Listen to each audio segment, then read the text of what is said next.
So the first two, we have prisoner walks and we have downward dogs to plank. So prisoner walks, you're gonna put your hands behind your head, kind of open up the shoulders, open up the chest.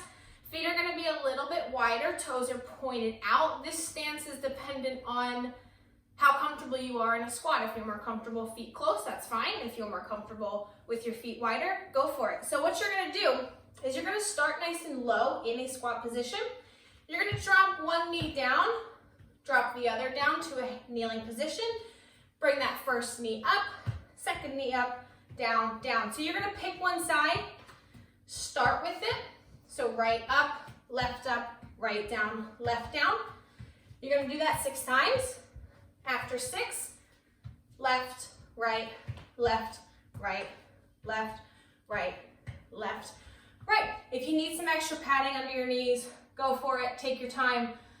Certainly not one. Number 2 is for the core, shoulders, and the shoulders. Up in a high plank, your shoulders should be over top of your wrist, feet a little bit wide.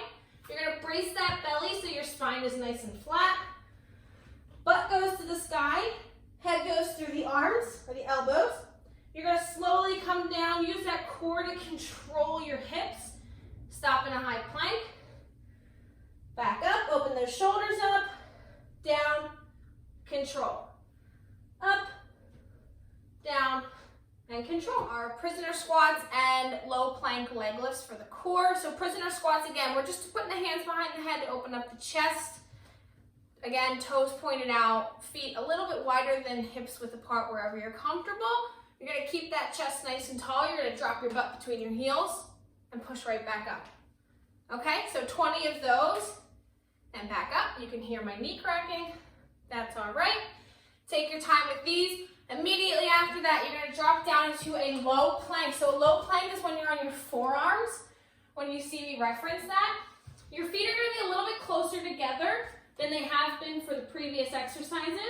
You're gonna brace that belly, squeeze those butt cheeks, and you're gonna lift one leg at a time for 10, and then you're gonna do the opposite. So lots of core, lots of glutes for 10. First one, we have a Frogger, which is an exercise for the glutes, and then following that, we have Suitcase Sit Ups. So Froggers are a really great exercise, but they're super awkward, but there's no better time to do an awkward exercise than in the comfort of your own home. So don't feel uncomfortable doing these. They're way too good for your glutes to skip. So what you're gonna do is you're gonna put your seat on the mat, bottoms of your feet come together like a butterfly sit up. You're gonna lay flat on your back, hands by your sides. I don't want you to push through those hands, so if you have a tendency to do that, bring your hands up around your belly, but if not, just extra support. You're gonna dig the bottom sides of your feet into the ground, and you're gonna squeeze your butt cheeks and push your hips up to the sky and come back down. Just so you guys can see my hips, I'm gonna move my hands up. As you come up, your knees will open up just a little bit. All right, if these are too uncomfortable for you, just go to a traditional glute bridge. After that, we have Suitcase Sit Ups. So you're gonna start with your knees bent, heels on the ground, arms above your head. You're gonna brace that belly, so push that belly button into the floor.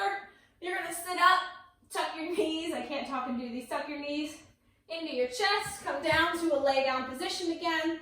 Up, knees to chest, down. I want you to reach for those toes and then extend all the way. The last exercise I have is single leg glute marches. We're doing a lot of glutes because they're super important. They protect your low back, help you look good in some pants, but we kind of ignore them, especially a lot of the exercises are a little bit awkward, so we ignore them if we go to the gym. So they have a tendency to be a little bit weaker than they should be, myself included.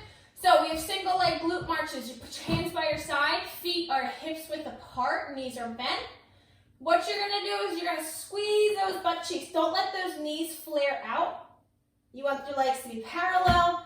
Keeping this position with your butt cheeks nice and squeezed, you're gonna bring one knee up to the ceiling, place it down on the ground, and switch. So this is a lot of glute, but a lot of core. And you're gonna do 20 of these. So that's 1, that's 2, that's 3, and that's 4.